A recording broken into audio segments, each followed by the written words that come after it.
taas horta intaasan uga baxay laakiin waxaan rabaa inaan ummadda soomaaliyeed u baartaan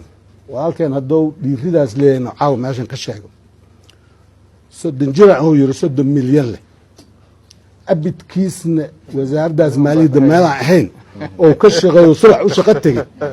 ma jirto xoolahan faraha badan oo leeyahay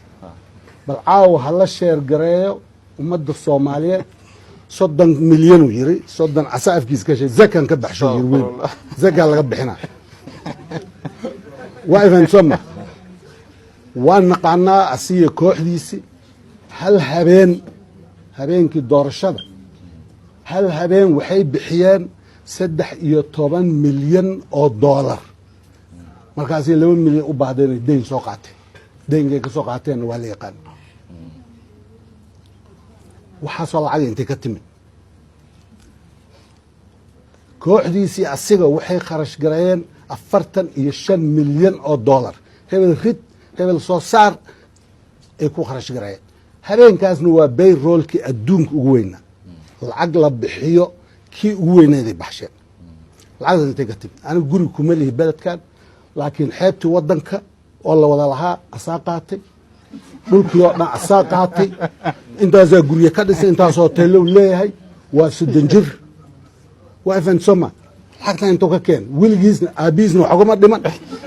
oo nin lacag lama dhalin intuu ka keena waxaan rabaa universal adigu waa eedeeyey asiguna waa eedeeyey inaad baartaanaan rabaa oo ummadda soomaaliyeed oo na dhegaysanayso caawo meel kasta naga dhegaysanayso aa u soo bandhigtaan oo aad tiraahdaan ninkaana